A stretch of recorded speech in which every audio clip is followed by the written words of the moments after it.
Hi all, നമുക്കിന്നൊരു നല്ല beef ബിരിയാണിയുടെ റെസിപ്പി നോക്കാവേ. ഒരു മീഡിയം വലിപ്പമുള്ള 5 സവോള ഇതുപോലെ നീളത്തിൽ കട്ട് ചെയ്തത്, അരിഞ്ഞതിന് ശേഷം അരക്കപ്പ് മല്ലിയില, അരക്കപ്പ് പുതിനയില അതുപോലെ നല്ലപോലെ മിക്സ് ചെയ്ത് വെക്കണേ. പിന്നെ ഒരു മീഡിയം വലിപ്പമുള്ള ഒരു കുടം വെളുത്തുള്ളി, 1 ഇഞ്ച് വലിപ്പമുള്ള ഒരു പീസ് ഇഞ്ചി, 2 പച്ചമുളക് ഇതുപോലെ പേസ്റ്റാക്കി വെക്കണം.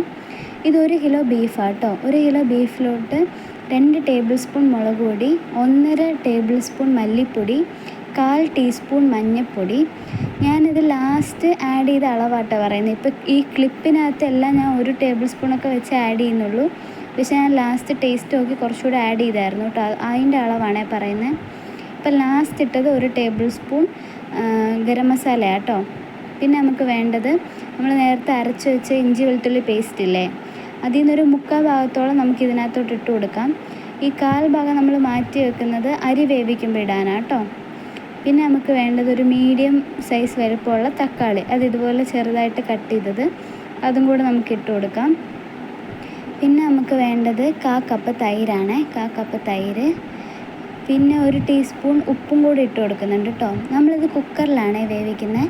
അപ്പോൾ ഇത് നല്ലപോലെ മിക്സ് ചെയ്തിട്ട് ഒരു 1/4 കപ്പ് വെള്ളവും കൂടെ ഒഴിച്ച് ഒരു വിസിൽ വന്നതിന് ശേഷം തീ നല്ല സിമ്മിൽ വെച്ച് കുറച്ച് വെച്ചിട്ട് ഒരു 20 മിനിറ്റ് കൂടെ, അപ്പോഴത്തേനും നമ്മുടെ ബീഫ് നല്ലപോലെ വെന്ത് കിട്ടുമേ. ഇനി നമുക്ക് ഉള്ളി വറുത്തെടുക്കാൻ ഒരു 4 ടേബിൾ സ്പൂൺ എണ്ണയും 4 ടേബിൾ സ്പൂൺ നെയ്യും ആട്ടോ ഞാൻ ഇട്ട് കൊടുക്കുന്നത്. നിങ്ങൾക്ക് നെയ്യുടെ അളവ് കൂട്ടണമെങ്കിൽ എണ്ണയുടെ അളവ് കുറച്ചാൽ മതി, അതുപോലെ നെയ്യുടെ അളവ് കുറയ്ക്കണമെങ്കിൽ എണ്ണ കൂട്ടി കൊടുത്താൽ മതിയേ. നമുക്ക് ഈ ഉള്ളിയെല്ലാം ഞാൻ 2 ബാച്ചായിട്ടാട്ടോ ഈ ഉള്ളി വറുത്തെടുത്തത്. അപ്പോൾ നമുക്ക് ഉള്ളി ഇട്ട് കൊടുക്കാം. പിന്നെ ഉള്ളി പെട്ടെന്ന് വറന്ന് കിട്ടാൻ വേണ്ടിയിട്ട് ഞാനൊരു 1/2 ടീസ്പൂൺ ഉപ്പ് കൂടി ഇട്ട് കൊടുക്കുന്നുണ്ട് കേട്ടോ. ഉള്ളി ഇട്ടതിന് ശേഷം ഉപ്പും ഇട്ട് നല്ലപോലെ ഇളക്കി നമുക്ക് ഞാനിതിപ്പോൾ ഹൈ ഫ്ലെയിമിലിട്ടാട്ടോ ഉള്ളി വറുത്തേ. നമുക്ക് പെട്ടെന്ന് വറന്ന് കിട്ടും.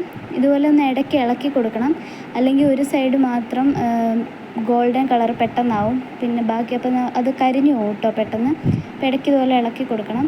ഇതിപ്പോൾ ഒരു വിസിലായപ്പോൾ ഞാൻ കുറച്ച് വെച്ചതാണ് കേട്ടോ. ഇനിയിപ്പോൾ 20 മിനിറ്റ് കഴിഞ്ഞ് നമുക്ക് ഗ്യാസ് ഓഫ് ചെയ്യാം. അപ്പോഴത്തേനും ബീഫ് വെന്ത് കിട്ടും. നമ്മുടെ ഉള്ളി ഒരു ഗോൾഡൻ കളറായിട്ടുണ്ട്. ഇത് പെട്ടെന്ന് കോരി മാറ്റണം കേട്ടോ, അല്ലെങ്കിൽ പെട്ടെന്ന് കരിഞ്ഞു പോവും. അതുകൊണ്ട് ഇത് കോരി മാറ്റിയിട്ട് ഇതിപ്പോൾ നമ്മൾ കോരി മാറ്റിയേ, അതിൽ നിന്ന് കുറച്ച് ഉള്ളി ഞാൻ മാറ്റി വെച്ചിട്ടുണ്ട് നമുക്ക് ദമ്മിടാൻ വേണ്ടി. നമുക്കിനി ഈ കാഷ്യൂനട്ട് മുന്തിരി ഒന്ന് വറുത്തെടുക്കാം കേട്ടോ. ഞാനിവിടെ കാഷ്യൂനട്ട് കുറച്ച് കൂടുതൽ, മുന്തിരി കുറച്ച് കുറവാണ് എടുത്തേക്കുന്നത്. നിങ്ങൾക്ക് ഇഷ്ടമുള്ള പോലെ എടുക്കാം. കാഷ്യൂനട്ട് ഒരു ഗോൾഡൻ കളർ ആവുന്ന വരെ കേട്ടോ വറുക്കണ്ടേ. അതും ഇതുപോലെ പെട്ടെന്ന് കോരി മാറ്റണം, അല്ലെങ്കിൽ പെട്ടെന്ന് കരിഞ്ഞു പോകും കേട്ടോ. കാഷ്യൂനട്ട് നമുക്കിതുപോലെ ഇളക്കി കൊടുത്തുകൊണ്ടിരിക്കാം, എന്നാലേ അത് കറക്റ്റ് കിട്ടുള്ളൂ.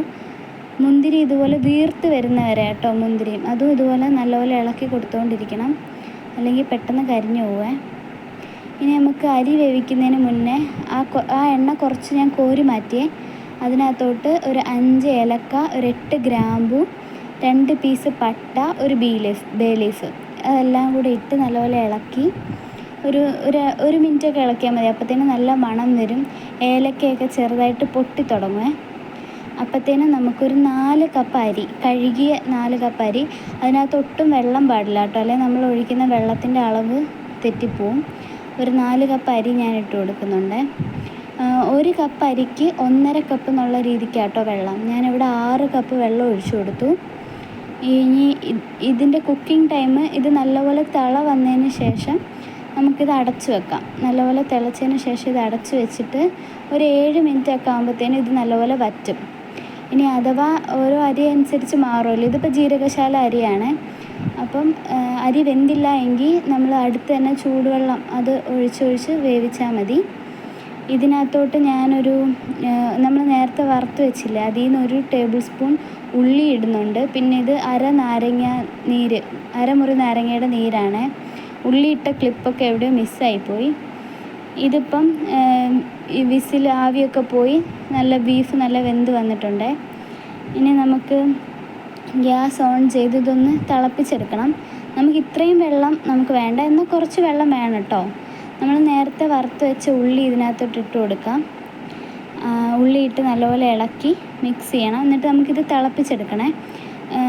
ഇതിങ്ങനെ നല്ലപോലെ തിളച്ച് വരുമ്പോൾ ഇതിനകത്തോട്ട് കുരുമുളകും ഒരു ടീസ്പൂൺ കുരുമുളകും 1 ടേബിൾ സ്പൂൺ ഗരം മസാല ഇട്ട് കൊടുക്കുന്നുണ്ട് കേട്ടോ. പിന്നെ നമ്മൾ നേരത്തെ എടുത്തു വെച്ചിരുന്ന മല്ലിയും പുതിനയും അത് മൊത്തം ഇടരുത്, അതിൻ്റെ ഒരു 1/4 ഭാഗം നമുക്ക് മാറ്റി വെക്കണം, നമുക്ക് ദമ്മിടാൻ വേണ്ടിയിട്ട്. ഞാനിപ്പോൾ ഇതേ 1/4 ഭാഗം മാറ്റി വെക്കുന്നുണ്ട് ദമ്മിടാൻ. അതും ഇതുപോലെ നല്ലപോലെ ഇളക്കി മിക്സ് ചെയ്ത് കൊടുക്കുക. നമുക്ക് കുറച്ച് വെള്ളത്തോടു കൂടെ തന്നെ കേട്ടോ ബീഫ് വേണ്ടത്. അപ്പോൾ അഥവാ ബീഫ് വറ്റിപ്പോയി കഴിഞ്ഞാൽ കുറച്ച് ചൂടുവെള്ളം, ഇതിപ്പം നേരത്തെ മാറ്റി വെച്ച പുതിനയും മല്ലിയാണ് കേട്ടോ, കുറച്ച് ചൂടുവെള്ളം ഒഴിച്ച് അത് എടുത്താൽ മതി. നമ്മുടെ ചോറ് നല്ലപോലെ വെന്ത് ഒട്ടും കട്ട പിടിക്കാതെ വന്നിട്ടുണ്ട്. ഇങ്ങനെ കട്ട പിടിക്കാതിരിക്കാനാണ് കേട്ടോ നമ്മൾ നേരത്തെ എണ്ണയൊക്കെ ഒഴിച്ചു കൊടുത്തത്. നമ്മൾ കുക്കറിൽ വേവിച്ച ബീഫ് ഞാൻ ഈ പാത്രത്തിലോട്ട് മാറ്റി കൊടുത്തിട്ടുണ്ട് ദമ്മിടാനാട്ടോ.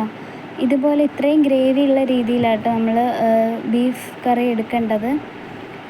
പിന്നെ ദമ്മിടുമ്പോൾ പ്രത്യേകം ശ്രദ്ധിക്കുക, കുഴിഞ്ഞ പാത്രമൊന്നും എടുക്കരുത്. ഇതുപോലെ അടികട്ടിയുള്ള വീതിയുള്ള പാത്രം എടുക്കുക. ചോറിൻ്റെ പകുതിയോളം ഫസ്റ്റ് ലെയറിൽ നമ്മൾ ഇട്ട് കൊടുക്കണം കേട്ടോ. പിന്നെ നെയ്യ് എല്ലായിടത്തും ആവുന്ന രീതിയിൽ കുറച്ച് നെയ്യ് സ്പ്രെഡ് ചെയ്ത് കൊടുക്കുക. നമ്മൾ നേരത്തെ ഉള്ളി വറുത്തതിൽ എണ്ണ ബാക്കി ഉണ്ടെങ്കിൽ അത് ഒഴിച്ചു കൊടുക്കുക കേട്ടോ ഇതിലോട്ട്. പിന്നെ ഗരം മസാല ഇതുപോലെ തൂക്കി കൊടുക്കുക എല്ലായിടത്തും. പിന്നെ നമ്മൾ നേരത്തെ എടുത്ത് വെച്ചിരുന്ന മല്ലിയും പുതിനയില്ലേ അതിട്ട് കൊടുക്കുക. പിന്നെ നേരത്തെ വറുത്ത് വെച്ചിരുന്ന ഉള്ളി ഇട്ട് കൊടുക്കുക കേട്ടോ. അപ്പോൾ ഫസ്റ്റ് ലെയർ കഴിഞ്ഞു. അത് കഴിഞ്ഞ് നമ്മൾ സെക്കൻഡ് ലെയർ ഇതേ പ്രോസസ്സാണ്. ചോറിട്ട് കൊടുക്കുക, നെയ്യ് ഒഴിക്കുക, ഗരം മസാല തൂക്കി കൊടുക്കുക, നമ്മുടെ വറുത്ത ഉള്ളിയും കാഷ്യൂനട്ടും എല്ലാം ഇട്ട് കൊടുക്കുക. ഇതിൻ്റെ ദം ഒരു 12 മിനിറ്റ് ആട്ടോ വേണ്ട, ഏറ്റവും ചെറിയ തീയിൽ 12 മിനിറ്റ്. അപ്പം ഞാൻ ബാക്കി ഇതിപ്പോൾ ഫുൾ ചോറ് ഇട്ടു കേട്ടോ, സെക്കൻഡ് ലെയറാണ് ഇത്. ഫുൾ ചോറിട്ടു. ഇതിനെ നമുക്ക് അടച്ച് വെച്ച് 12 മിനിറ്റ് കഴിഞ്ഞ് തുറന്നതാണ്. ഇതിന് നമുക്ക് പയ്യെ ഇങ്ങനെ മിക്സ് ചെയ്ത് ഇളക്കി കൊടുക്കാം കേട്ടോ. ഇങ്ങനെ സൂക്ഷിച്ച് ഇളക്കണം. ബീഫൊക്കെ നല്ല സോഫ്റ്റ് ആയിരിക്കും, അപ്പോൾ വെന്തുടഞ്ഞു പോവും. നല്ല പയ്യെ മിക്സ് ചെയ്ത് എല്ലായിടത്തും ഗ്രേവി ആവുന്ന രീതിയിൽ പയ്യെ മിക്സ് ചെയ്ത് ഇളക്കി കൊടുക്കുക. പ്രത്യേകം ശ്രദ്ധിക്കുക, ഏറ്റവും ചെറിയ തീയിൽ വേണം വെച്ച് ദമ്മിടാൻ. ഇതിനി നല്ലപോലെ ഇളക്കിയതിന് ശേഷം അടച്ച് വെച്ച് കുറച്ച് നേരം കഴിഞ്ഞ് സെർവ് ചെയ്താൽ മതി കേട്ടോ. അപ്പോഴാണ് ശരിക്കും ആ ടേസ്റ്റ് കിട്ടുക. ഇതിങ്ങനെ എല്ലായിടത്തുനിന്നും ഗ്രേവി ആവുന്ന രീതിയിൽ നല്ലപോലെ ഇളക്കി മിക്സ് ചെയ്ത് കൊടുക്കുക കേട്ടോ. അപ്പം നമ്മുടെ ടേസ്റ്റി ബീഫ് ബിരിയാണി റെഡി ആയിട്ടുണ്ട്. എല്ലാവരും ട്രൈ ചെയ്ത് നോക്കണം.